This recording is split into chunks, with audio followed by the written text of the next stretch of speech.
हासिन breaking news अवांखे ॾियूं त सिंधु दरिया में ॿोॾि जी वार्निंग खां पोइ वॾे वज़ीर जी सदारत में आला सतही इजलास में सूबे में इम्कानी ॿोॾि खे मुंहुं ॾियण लाइ तयारियुनि जो जाइज़ो वरितो वियो आहे। ॿोॾि जी वार्निंग खे आॾो रखंदे सूबे में फौरन क़दम खणण जी हिदायत कई वई आहे। वॾे वज़ीर मुराद अली शाह चयो त सिंधुअ में गुॾू ऐं सखर वटि 4 ऐं 5 सेप्टेम्बर ते वॾे दर्जे जी ॿोॾि जो ख़दशो आहे। वॾे वज़ीर चयो त सूबाई मॉनसून कंटेजेंसी प्लान मूजिबि अमल यकीनी बणाए वञे। आगाह करे रहिया आहियूं। अहम ख़बर जे हवाले सां त सिंधु दरिया में ॿोॾि जी वार्निंग खां पोइ वॾे वज़ीर जी सदारत में आला सतही इजलास थियो आहे, जंहिंमें सूबे में इम्कानी ॿोॾि खे मुंहुं ॾियण लाइ तयारियुनि जो जाइज़ो वरितो वियो आहे। इन हवाले सां ॿुधायूं त ॿोॾि जी वार्निंग खे आॾो रखंदे सूबे में फौरन क़दम खणण जी हिदायत कई वई आहे। वॾे वज़ीर मुराद अली शाह चयो आहे त सिंधुअ में गुॾू ऐं सखर वटि 4 ऐं 5 सेप्टेम्बर ते वॾे दर्जे जी ॿोॾि जो ख़दशो आहे। इन हवाले सां तफ़सील मालूम कंदासीं चीफ रिपोर्टर फयाज़ कुरैशी खां। फयाज़ कुरैशी, आगाह कजो आला सतही इजलास जे हवाले सां। बिल्कुल वॾे वज़ीर साहिब मुराद अली शाह जी सदारत में वज़ीर आला कराची में आला सतही इजलास थियो आहे, जंहिंमें सूबे सॼे में ॿोॾि जी जेका सूरत हाल आहे उन जे हवाले सां तयारियुनि जो जाइज़ो वरितो वियो।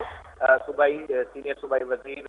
इतलात ऐं ट्रांसपोर्ट शहरी इनाम मेमन सां गॾोगॾु ॿिया जेके सूबाई वज़ीर उन्हनि बि इजलास में शिरकत कई। इजलास में पंजाब में ताज़ो जेको बरसातुनि खां पोइ पैदा थियल तबाहकारियुनि ऐं मौसमियात खाते प्राउंशल जेको डिज़ास्टर मैनेजमेंट अथॉरिटी आहे उनजी ताज़ी जेका वार्निंग आहिनि उन्हनि खे नज़र में रखंदे सूबे में फौरी क़दम खणण जे हवाले सां हिदायत जारी कई वई आहे। इन हवाले सां वॾे वज़ीर चवणो हुयो त सिंधुअ जे मथां गुॾू ऐं सखर जे हंधनि ते 4 खां 5 सेप्टेम्बर ताईं जेका मथीं सतह ते जेको ॿोॾि जे हवाले सां ख़दशा आहिनि, जंहिंजे पेश नज़र समूरा इदारा न सिर्फ़ु चौकस आहिनि बल्कि सूबाई जेको चौमासी जेको कंटीजेंसी प्लान आहे 2025 उन मुताबिक़ अमल दरामद जेको आहे उहो यकीनी बनाए वञे। अहिड़ी तरह सां जेको ऐलान जारी कयो वियो आहे सीनियर सूबाई वज़ीर चवणो हुयो शहरी इनाम मेमन जो त वॾे वज़ीर डिविजनल कमिश्नरनि डिप्टी कमिश्नरनि ऐं सूबाई जेका डिज़ास्टर मैनेजमेंट अथॉरिटी ऐं लाॻापियल जेके खाता आहिनि उन जे हवाले सां हिदायतूं जारी कयूं आहिनि त 24 कलाक अलर्ट रहियो वञे ऐं जेके हिफ़ाज़ती बंद आहिनि आबादियुनि खे पैसेज फ्राहम करण जे हवाले सां समूरी फौरी जेको क़दम कया वञनि ऐं ज़रूरी जेके इंतज़ाम आहिनि उन जे हवाले सां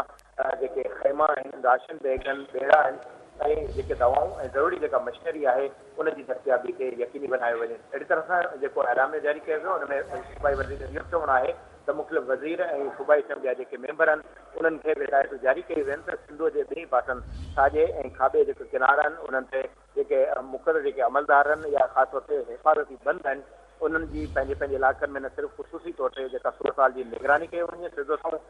पाण बि उते मौजूदु रहनि ऐं नज़रदारी कनि। अहिड़ी तरह सां सिहत खाते खे बि हिदायत कई वई आहे त पाणी खां पोइ पैदा थींदड़ जेके बीमारियूं आहिनि उन्हनि जे ख़िलाफ़ जेके शुरूआती तौर ते मेडिकल टीमूं ऐं हिफ़ाज़ती जेके वैक्सीनेशन आहिनि उन्हनि जी मुहिम फौरी तौर ते हलाई वञे। अहिड़ी तरह सां कराची में कराची मेट्रोपॉलिटन कॉर्पोरेशन मकानी इदारो ऐं रेस्क्यू जेके अमलदार आहिनि उहे हंगामी जेको माण्हुनि जी निकाली ऐं ॿाहिरी जेका मशीनरी आहे ग़रीब उन्हनि खे महफ़ूज़ जेका बंद आहिनि उन्हनि ते उन्हनि जी फराहमी यकीनी बनाई वञे। अहिड़ी तरह सां सीनियर सूबाई वज़ीर इहो ॿुधायो आहे त वॾे वज़ीर ज़ोर ॾिनो आहे त अवाम जी जान ऐं माल जी हिफ़ाज़त खे यकीनी बनायो वञे ऐं पहिरीं तरजीह तौर ते समूरा इदारा नेशनल डिज़ास्टर मैनेजमेंट अथॉरिटी ऐं वफ़ाक़ी इदारनि सां मुकमल राब्ते में रहनि। त इन हवाले सां हिकु पासे हिदायतूं आहिनि, ॿिए पासे वॾे वज़ीर साहिब मुराद अली शाह सूरत हाल जे पेश नज़र टे सूबाई वज़ीर जेके आहिनि उन्हनि खे फोकल पर्सन मुक़ररु कयो आहे। इन हवाले सां बाज़ाब्ता नोटिफिकेशन जारी कयो वियो आहे जंहिंमें मुकेश कुमार चावला खे गुॾू खां सखर ऐं अहिड़ी तरह सां सखर खां कोटड़ी जे हवाले सां जाम इकरामुल्ला ख़ान ऐं कोटड़ी जेको डाउन स्ट्रीम आहे उनमें रियाज़ हुसैन शाह शिराज़ी खे इन हवाले सां मुक़ररु कयो वियो आहे। फोकल पर्सन ते जेके लेफ्ट बैंक जे हवाले सां सरदार मोहम्मद बशीर महर ऐं नासिर शाह ऐं मोहम्मद अली मलखानी खे इन हवाले सां टिनी हंधनि ते मुक़ररु जे हवाले सां नोटिफिकेशन जारी कंदे हिदायतूं जारी कयूं आहिनि त समूरनि हंधनि ते न सिर्फ़ु निगरानी खे यकीनी बनायो वञे बल्कि समूरा जेके चूंडियल नुमाइंदा आहिनि उहे अलर्ट रहनि ऐं अमलदारनि जे मथां नज़रदारी रखनि। जी ठीकु आहे, वॾी महिरबानी फयाज़ कुरैशी तफ़सील ॾियण लाइ।